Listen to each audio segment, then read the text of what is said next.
Welcome back to At Home with the Dogganses. Hello, friends. How are we doing today? Welcome back to Untitled Criterion Channel subseries. The That's Entertainment edition. Welcome back to the MGM Musical sub-series. Welcome back to basically our version of March Madness right now. Even though none of these musicals are on Criterion anymore. No. We are recording this on March 2nd. We watched this mid-January. Yeah. So forgive us if we're fuzzy on some of the details. But we are now getting into the musicals that all got one vote each in the poll. Yep.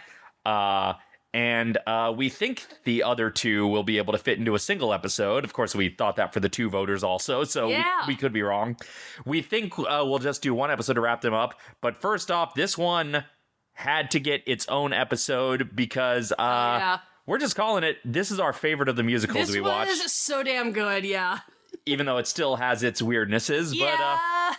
But The Bandwagon, we loved this movie. This movie's so good, yeah. And in the poll, we got a comment from Harry Thornton, who said, huge MGM musical fan here. Bandwagon's really fun. It's like a Singin' in the Rain sequel and has some incredible musical sequences and gave us the enduring song That's Entertainment. Yep. And which both of us have been humming kind of on and off for last month and a half, basically. But what's funny is, obviously I knew the song That's Entertainment already, was aware of it, but whenever it was, an instrumental of it in the montage, I kept putting the lyrics to Tom Lair's That's Mathematics in. How much gold can you hold in an elephant's ear? When it's noon on the moon, then what time is it here? If you could count for a year, would you get to infinity or somewhere in that vicinity? That's one of two song parodies that we were kind of slotting into this movie because the other one was the Pickwick triplets from... Oh, well, there's a specific number that felt very Pickwick tripletsy.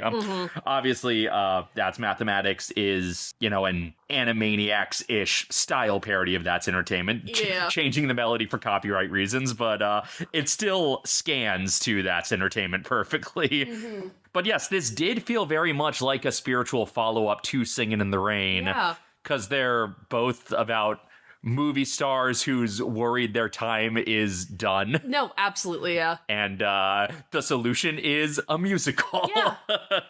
Though, also, I'm going to throw this out as a thing. I don't think Gene Kelly could have done this movie. Because I feel like him and Fred are...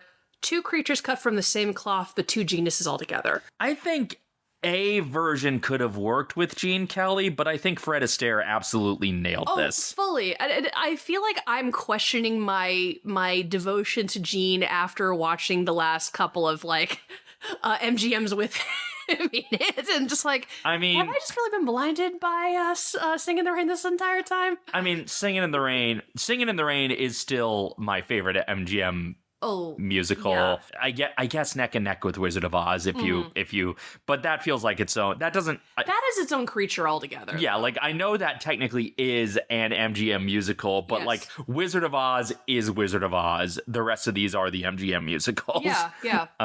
Singin' in the Rain is still far and away my favorite, and I think Gene Kelly was very good in a lot of these, even if a lot of these movies are not great themselves. Yeah. But Fred Astaire is very perfect in this. I mean, Sid Charisse is always good. Oh, yeah. And here's the thing about this cast, this ensemble. This movie features many of the most gorgeous women we've ever seen in our lives, and the doofiest looking men.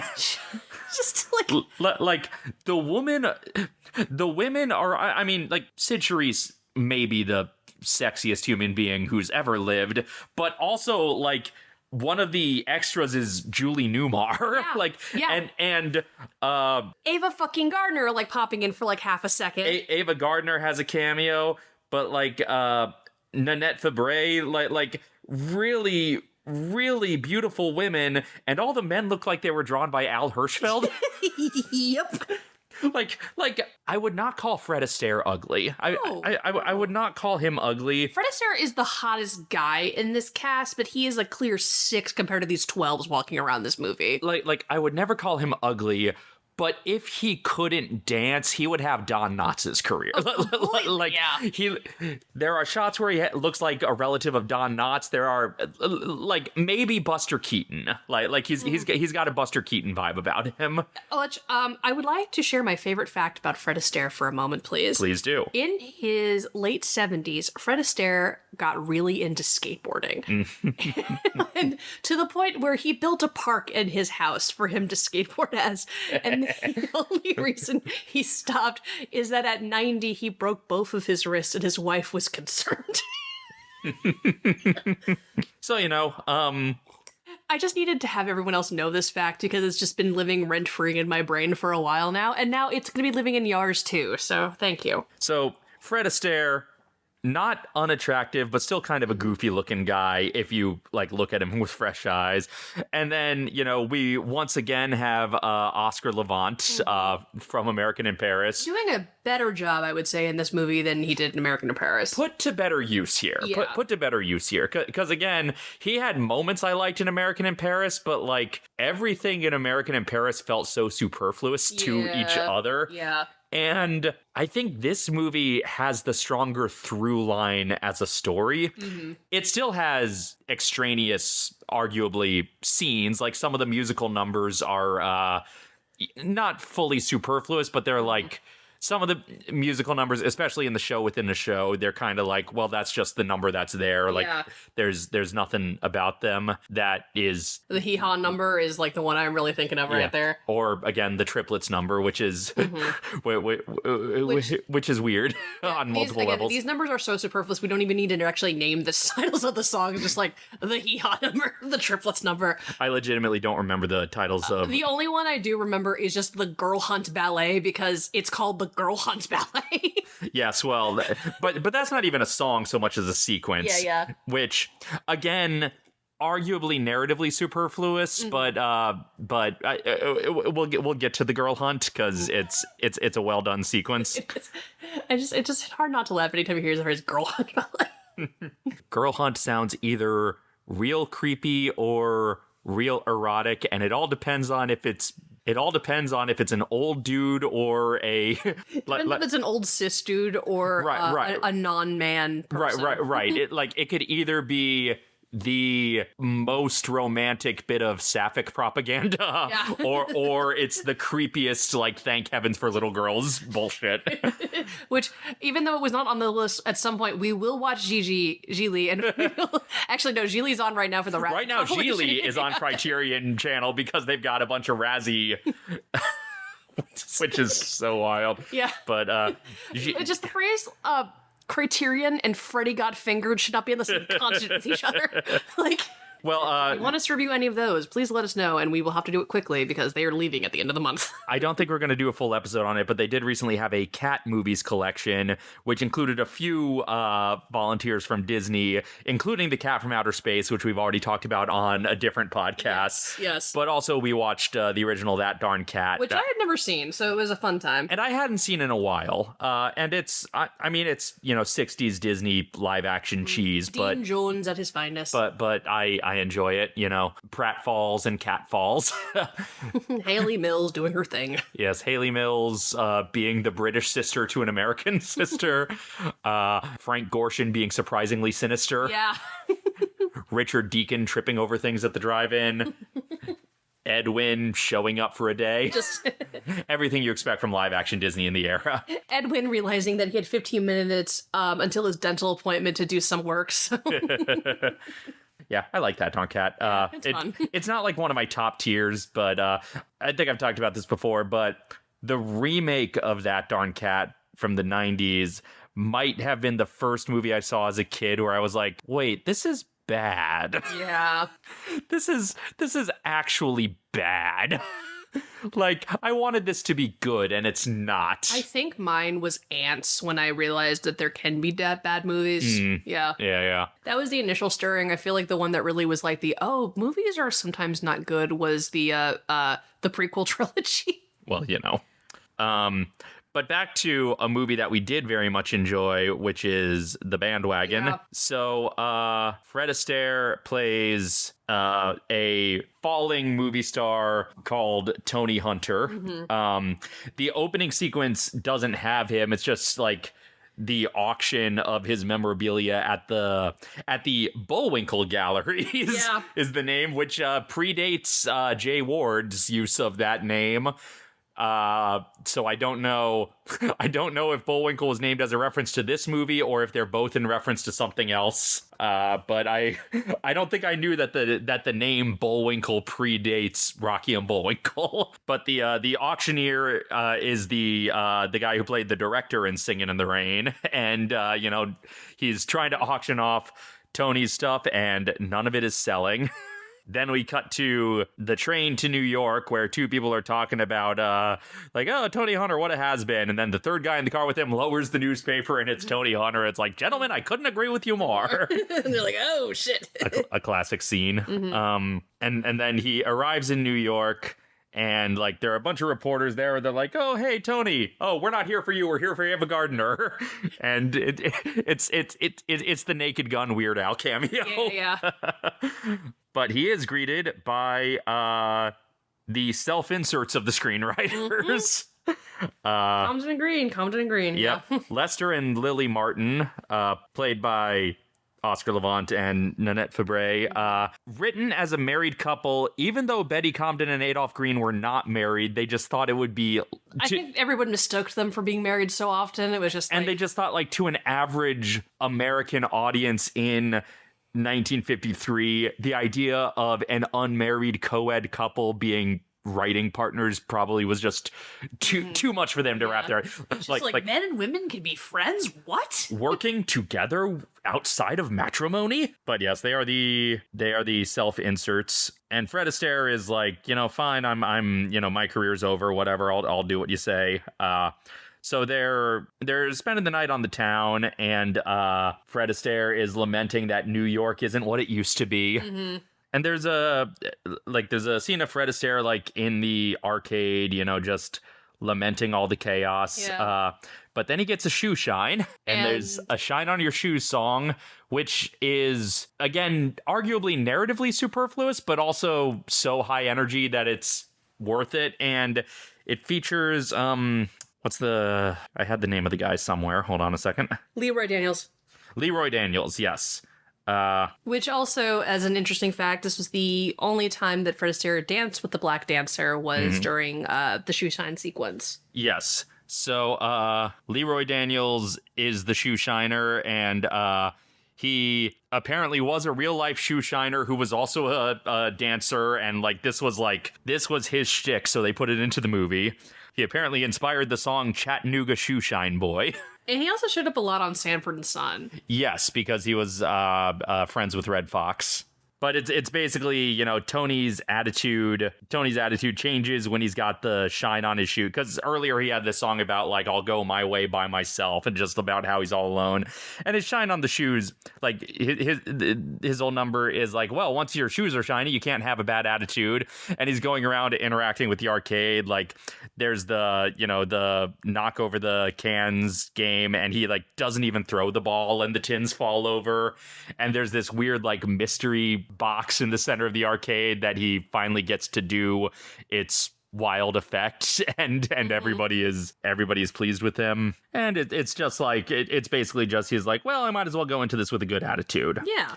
So the Martins have their new play they've written, and they want Tony Hunter to do it, and they want to get Jeffrey Cordova attached, who's this Jeffrey Cordova, who's this auteur of Broadway, who's played by Jack Buchanan, who I can best describe as looking like if Bryan Cranston did a Rex Harrison biopic. Yeah, very much so. Why can't a woman be more like a man? And apparently Vincent Price was considered for this role. Oh, man. And he would have killed it. He would have, but Jeffrey Buchanan did a good job of it. Yeah, Jack Buchanan's very good as Jeffrey Cordova, who's this pretentious artiste who is directing and starring in an adaptation of Oedipus Rex. Yeah. He's doing Oedipus Rex again, speaking of Tom Lehrer songs. And like they see him doing his show, and then he comes backstage and he's like giving everyone notes here and there while also just scrambling all over the place. And the Martins pitch their show to Jeffrey and Tony, and the show is about a writer who does children's books but also dark mysteries for more money, and it's basically just a framing device for musical numbers based on the books he's writing, like based on both the children's books and the dark mysteries. But when they're pitching the story, they offhandedly mention that this writer character feels like he's sold his soul to the devil, and Cordova latches onto that hard. Yeah, it's like, it's Faust. We will be doing Faust now. He wants to turn the whole thing into an adaptation of Faust. It's like a Faustian bargain. Yes, this will end with hellfire, and he's turning it into this big thing, and Tony thinks he's not right for this role, and that's when Jeffrey and the Martins sing That's Entertainment to him. So Cordova is like starting to produce the show and starting to put it together, and he wants a great dancer for the leading lady. He wants Gabrielle Gerard, who is Sid Charisse's character, who's a ballet dancer, and her boyfriend / agent Paul Bird, who is played by James Mitchell. Cordova's assistant basically says you'll never get Bird to approve Gabrielle doing this show because, you know, he watches her career like a hawk. And basically, Cordova reverse psychologies Bird into wanting Gabby to do it. Like basically is like, oh no, what? Well, she's a fine dancer, of course, but no, because he goes in determined to not approve her for the role, and Cordova's like, oh, I didn't have that in mind. I had none of that in mind. I was actually hoping to get you to do the choreography for the show, but of course we need a dancer. Paul's like, whoa, why not Gabriella? It's like, Gabriella, oh well, she's fine, I suppose. Like, now listen here, Cordova, she's good enough for you. I love just utterly like Cordova is tone deaf with his pretentious artistic ambitions, but his best skill is a salesman. Cordova went to the Bugs Bunny School of Psychology, and I genuinely appreciate that. And then they go to see Gabby in the ballet she's in, and Tony is anxious that she's too tall and too good a dancer and he'll look foolish next to her.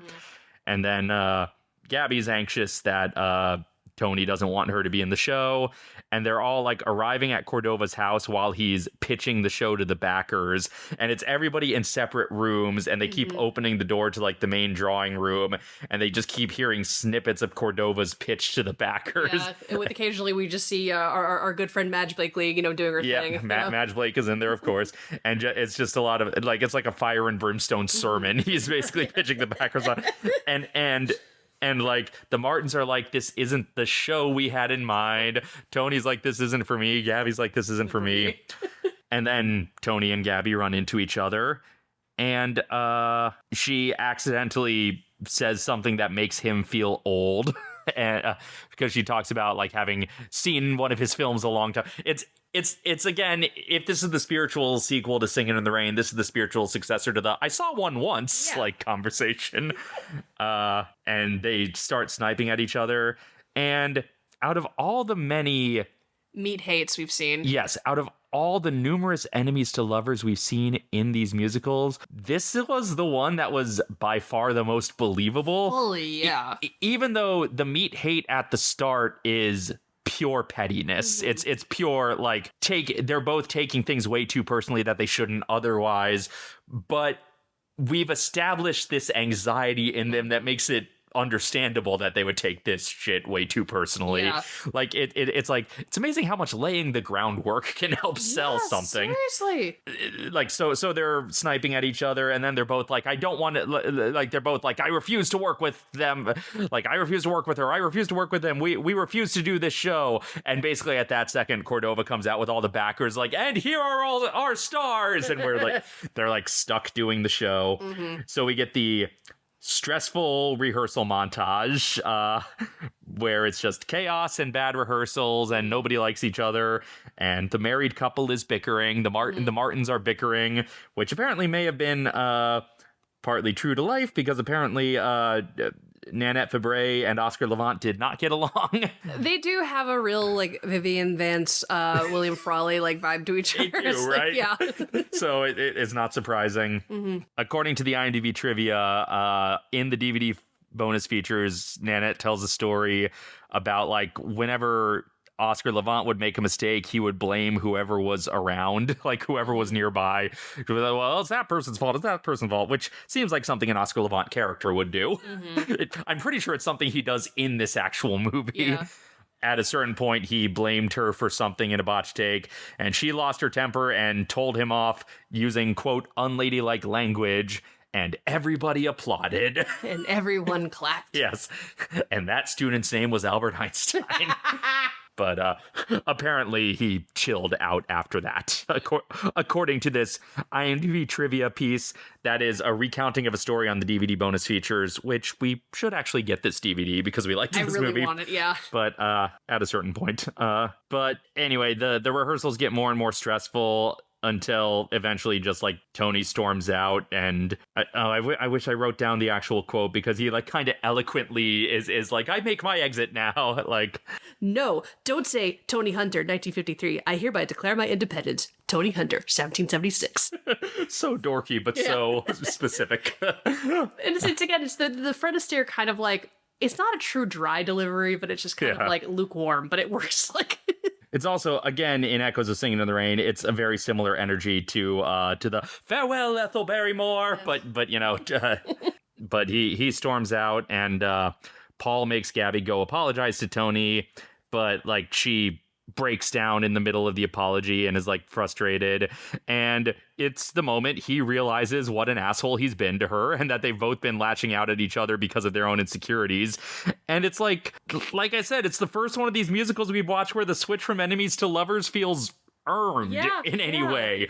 Like they're both like, they both have this realization of, oh, I was wrong. And they both apologize, and then they take they spend an evening out on the town in a similar sequence to American Paris, but this one actually like was earned. Yeah, this one worked. This one made me feel things. Yeah. So they go out on the town.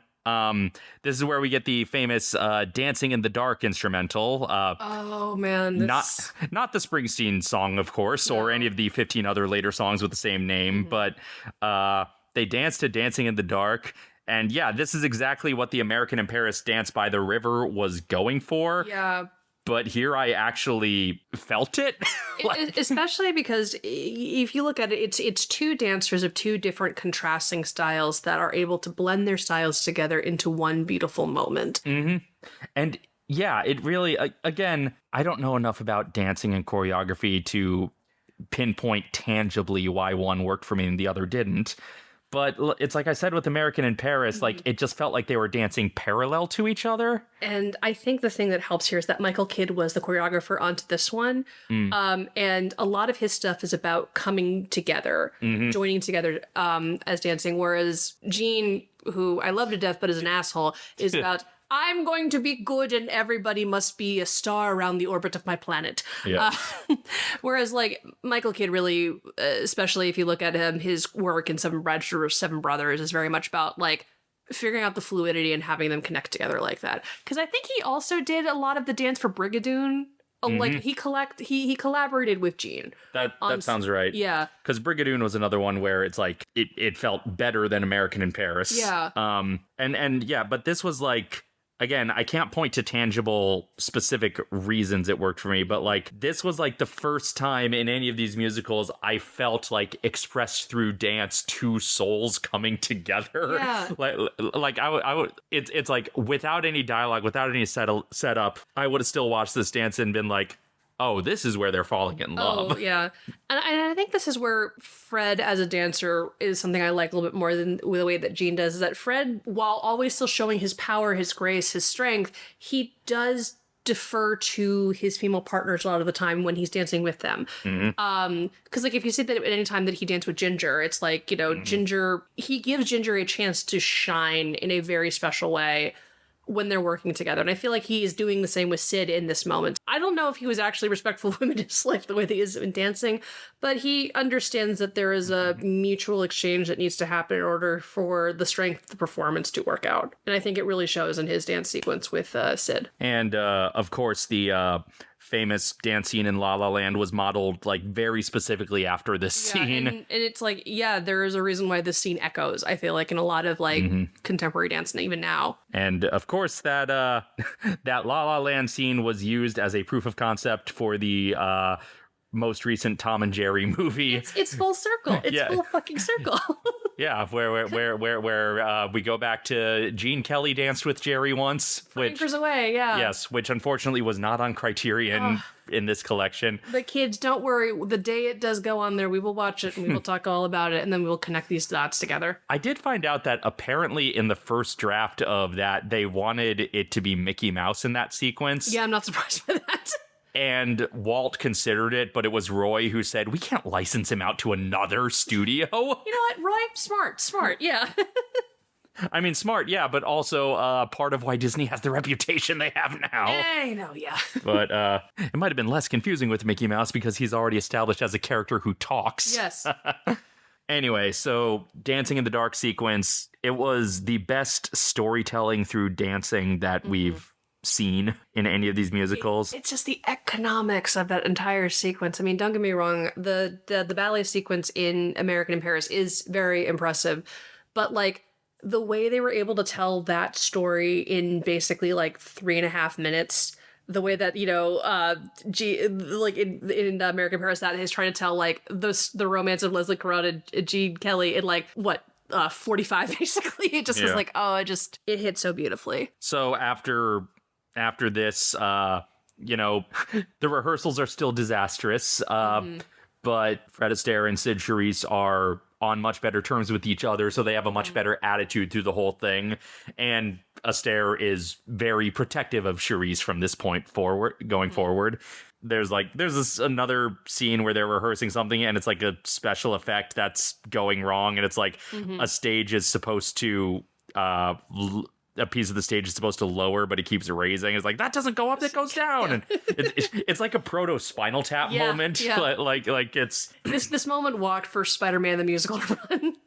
Like they're rehearsing this chaotic dancing sequence with like pyro going off everywhere, and Sid Charisse is exhausted, and Fred Astaire is standing up for her, and they're all like, oh, we'll get through this together, but it's like also like, hey, we could get injured in this. Yeah. So it's time for opening night of The Bandwagon, the play within the movie, which is, as far as I can tell, the only reason the movie is called The Bandwagon. Haven't figured out why the play within the movie is called The Bandwagon. No. Also, we should point out that there was a stage musical before this movie called The Bandwagon, with a book by George Kaufman, and Fred Astaire was in the 1931 stage musical. With his sister Adele, right? Yes, with his sister. And it has some of the same songs, but none of the same story. So this is like not really an adaptation of that. It's just like, we own the name and we own these songs. But so yeah, it's opening night for the play The Bandwagon, and all the opening night in my old home county of New Haven. Gotta love it. At just the New Haven Theater. It's didn't specify which one it is. Is it the Schubert? Who knows? It's just the New Haven Theater. And all the investors are all excited, and they're all showing up, and they're all like, oh, this is gonna be a great night. This is gonna be a great night. We'll see you all for the after party. Oh, and they're all excited, and they all go in the doors of the theater. We don't see any of the disastrous opening night. It just fades from the doors of the theater. It just fades through like dreary concept art. Yeah. And it's like it's honestly a really funny way of doing it, because it's like, we've all seen enough of the rehearsals to know how this is going to go. How disastrous this is. And we just see the dreary concept art, and it's and then it fades back in on the door, and the one investor who was being the most gregarious, he just like comes out dejected. And his driver is like going to the hotel for the party. It's like, no, let's see if I can make a train back to New York. And Fred Astaire shows up for the party in like this big ballroom and nobody's there. Yeah. And it's just a bunch of servers and like the orchestra is starting, but like nobody's there. He then finds out that the rest of the cast is just all gathered in one hotel room, just bonding over the terrible opening night. Yeah. They're just all having a great time talking about just bonding over how terrible it was. It's the again the feeling I had that I talked about way back in the day when our disastrous first cut of Attack of the Kingsmen was aired, and we were just like howling, laughing backstage, just like, what can we do?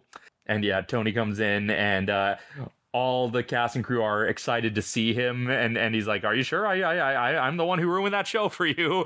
And they're like, "Oh no, it's all fine." And then the Martins come in, and they're like, "Oh, are you sure? Remember, we wrote that garbage." Yeah. but everyone's they're all like, "The worst is behind us. Let's all bond over this." Yeah. They sing a song about beer or something. Yeah. they sing some song about beer, and then they're all kind of depressed again after that, and they're all like, it's just like, well, with this much talent, we should just put on a show. Yeah. And so Tony goes over to the phone to call Cordova, and is like, now listen to me. We're gonna do the show, but we're gonna do it the way the Martins wrote it. We're not gonna do any of the spouse stuff. We're gonna do the show our way. You hear me? And it's the whole gag about he wasn't on the other line, and it was the maid that picked up. And he's been there the whole time at the party. Yes, that is revealed in a second after the just gag about like the original "Sir, this is a Wendy's" gag. Yeah. But yeah, then it turns out he's sitting on the other side of the room and he heard Tony's whole rant. And to Cordova's credit, he bows to Tony and is like, "No, you're right, and you should be the ringleader. I will do what you say." Mm-hmm. And it's like, oh, for being such a pretentious egomaniac, he apparently knows when to put his ego aside, mm-hmm. which is, I was like, oh, that was too easy. I assumed he was going to be the antagonist from here on out. Mm-hmm. But nope, now the antagonist is Paul. Yeah. He's always the controlling boyfriend, isn't it? Like, yeah, who was so barely a presence for so much of it that I kind of like wasn't expecting him. And basically his antagonism just comes in the form of telling Gabriella, like, no, I don't want you to go on tour with them. And she's like, well, I want to, so I will. So fine. And then it's a montage of them taking the train to different places where they're trying out different versions of the show. And it's all the musical numbers that are presumably based on the books that the author in the show within the show have written. Mm-hmm. And yeah, there's like we said, there's the whole Southern, hayseed, we're all in the wagon song, which is it's what not it exactly is. The bandwagon, but at least the wagon part has. And then the weird triplet song. It was the first. It's a wild number, yeah. The first time we were watching this, it was around this time where Allie, you said, I think I might even like this better than Singing in the Rain. I think this might be my new favorite MGM musical. And then the number where Lily and Tony and Cordova play triplets in bonnets. Yeah. With bibs and sing a song about how they all try to kill each other, and we were like, well, okay, this is weird. Yeah, it's like, yeah, this is like this feels fetishy.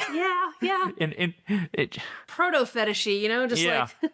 And it's like, again, utterly superfluous. Well, then there's that number where it's like Cordova and Tony are like, going after the same girl, like in the suits. And it's like, yeah. I just have to change my plans. Do boop. Yeah, it's like what's the number called? It's it's called I Guess I'll Have to Change My Plan. It felt like a very Me and My Shadow sort of. Yeah, I mean, I know that was like an old standard that like. Because a lot of this show has been like... It was a blend of old standards and new songs. Yeah. So it's like, we see these random numbers from the show, and it's like, I don't feel like the show they're doing makes more sense than the Faustian version. Yeah, I mean, they're more like in the style of the early, 20s, 30s musicals before it kind of turned into, like, the book musical that we have now. Right. So, but it's just like... These numbers, I guess, are more entertaining to audiences that in all the places they're touring than the Faust version was to the test audience. Mm-hmm. So then there's a sequence where, they're on the train. Tony goes back to the car where Gabriella's working on something. And And he's looking at her in a new light. He's like, wow, I've never seen you with your glasses on. And it's like the reverse of every 90s teen rom-com. Yeah. Putting the glasses on makes her more beautiful. Which, I mean, glasses are cute. I say as I stare lovingly at my wife who's wearing glasses right now. Mm-hmm. He sees that like she has a letter from or for Paul. I don't remember. But a letter where Paul is involved.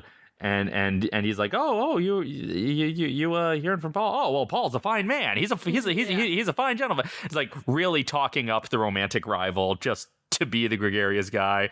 But then, like, when she leaves the room, he's talking to Oscar Levant, and he's like, well, I'm in love with that girl. Mm-hmm. and again, it's like, yeah, we saw the Dancing in the Dark number. Yeah. So then it gets to like opening night on Broadway proper. Mm-hmm. And as they're starting, they're in the rain, not singing in the rain. Yeah, they're just in the rain in the alley. And Tony and Gabrielle go up into the theater. Tony's like, there's something I need to tell you. And she's like, can I wait till after the show? And they like talk about how like there's been an obstacle between us and but we'll talk about it later. And they say good luck to each other because I guess this was before general audiences knew about Break a Leg. Yeah. And then the bit we see from the show's premiere on Broadway is the Girl Hunt Ballet. Yes, based on the novels of Mickey Spillane. Yes. And yeah, it's a noir parody number. It's very much like, again, if this is the spiritual successor to Singin' in the Rain, this is the spiritual successor to specifically the bits in Broadway Melody where those like mafia types are watching, are like keeping an eye on Sid Charisse, the guy's flipping the coin. Yeah, in fact, I think they put some of Sid's outfits back on for this one that she was wearing in that ballet. I wouldn't be surprised because here Sid Charisse is playing the femme fatale again. It's been one thing that watching all these musicals has really done for me is make me appreciate Sid's range. Yeah. Because, like, she does the femme fatale bit in her Singin' in the Rain cameo, and she does the femme fatale bit here, but she also can play, like, the mousy ingenue. She can play the takes no nonsense, and she can also just play just the nurturing older sister who, it's just all like maybe her accent work was what it was in Brigadoon, but it's like she plays all these roles like she has a much more dynamic range of characterizations than any of the leading men in any of these musicals do. It makes me kind of sad that she did not have the big blow up the way that I think like a Jane Russell had or something like that. Like I feel like there's a movie that keeps on coming on Criterion, but I keep missing, called Party Girl. That was supposed to be her kind of big first, like, you know, first dramatic, first like, hello, I am beyond a dancer. Please take me seriously. And I don't think the movie did well. So she then, you know, stuck with her bread and butter, which is like, you know, dance beautifully, has someone else dub the singing. So yeah. So, but yeah, this whole ballet, like, again, we've seen a lot of dream ballets over the course of all of this. And this is not quite a dream ballet, but it is a, you know, an extended... It's a lucid dreaming ballet. Yeah. It's a daydream ballet. Yeah. It's an extended sequence that's not literally narratively happening, except it is because the actors are putting it on. Except what we see production-wise cannot actually be what's being produced on stage because there's like multiple sets. Yeah. So clearly this is like the idealized version of what they're doing on stage. And yeah, it's a noir parody, I guess you'd say, because it is like the story beats of the noir elements are ludicrous. Like it's not fully played for laughs, but it's definitely played for style over substance. And like it's all about like hitting a high note with a trumpet, shattering glass that lets a poison gas out or something. It's ludicrous, but again, it's also like being on the hunt for the femme fatale, and Sid Charisse again being the sexiest human being who's ever lived. And it also was a very blatant influence on the Smooth Criminal video. Yeah. Because the suit Michael Jackson wears in that video in Moonwalker is straight up the suit Fred Astaire is wearing in this movie. And I looked it up. That was a deliberate reference on Michael Jackson's part. I think I have seen video mashups of this sequence with the Smooth Criminal music underneath of it before. which makes a lot of sense knowing that now. Yeah. Yeah, and it's like obviously we do not endorse the everything in the life of Michael Jackson. Yes. But that's one of his better music videos. Absolutely. And it slaps. Yeah. And this is utterly like this was a good source of influence on that, but also this is just fun if you like the blending of MGM musical aesthetics and film noir aesthetics. This is so obviously this was right up my alley.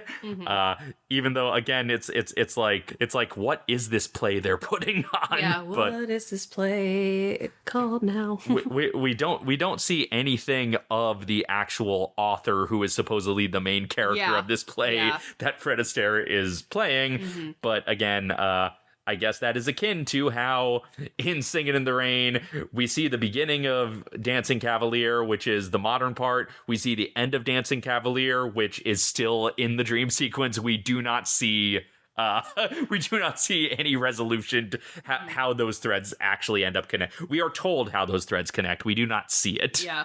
And then after opening night is done, Fred Astaire is like kind of disappointed because like nobody's coming backstage to see him. So he sings a reprise of the first song about being alone. But then he goes out onto the stage where everybody's there. And Sid Charisse like has a prepared statement where she says like, "Thank you for saving the show. I know there's been an obstacle between us, but that's no longer an issue." And the implication is that she and Paul are officially broken up because I think they had said earlier in the alleyway scene that Paul was going to be at the show. And then Paul had that kind of like, we're leaving the show with me and she doesn't leave with him. Right. That was the stakes, was that like after this, like she was supposed to go with Paul, but like here she doesn't in so many words say I dumped him, but it's clear that that's what's going on. And she is saying, hey, we can be together now, but not in so many words. And then there's a reprise of That's Entertainment and everyone's happy and fun. Yeah. And yeah, the final act is structured very similarly to American in Paris, where it's unrelated dream ballet happens and then the romantic conflict was resolved off screen. Yeah. But again, it feels way more earned here because the story did the legwork. Absolutely. Yeah. And also the dialogue and reprise afterwards gives an actual sense of closure. Yeah. Unlike American in Paris, which just ended with them embracing and we just have to assume everything's okay. Yeah, absolutely. like this, again, sense of closure, doing the legwork. Really, my only criticism of this movie is that some of the numbers within the show were not my favorite. No. But other than that, yeah, I loved this. I loved the bandwagon. It's still maybe not quite as cohesive as Singin' in the Rain is, and the through line's not as strong as Brigadoon, which is just like a normal book musical where it's a story first that has songs in it. But it's still like out of all these more jukebox-ish musicals, semi-jukebox musicals, this is still like one of the better ones for being like a cohesive story, and it was also just the most entertaining one we watched. Absolutely. So thank you for the recommendation, Harry Thornton. And you're a real one. Yeah. We loved this one a lot. So next time we will wrap up with the other two that got one vote each, which are For Me and My Gal and The Harvey Girls. Yeah. You know, the things with girl in the title. Yes. And yeah, it's the Girl Hunt Ballet, the Harvey Girls, and Me and My Gal. and like I said, we don't have a whole lot to say about either one of them, so those will probably be a single episode. Yeah. But I'll just say right now, we liked both of them better than American in Paris. Yeah. It's like, Judy did a good job. Yes, they're both Judy Garland ones, and one of them has Gene Kelly, and we will let you know what we thought about them next time we talk about musicals. Indeed. Which may or may not be next week, because who knows what else we have to talk about. Yeah. So until next week, this has been At Home with the Dogganses. Later days, y'all. That's entertainment.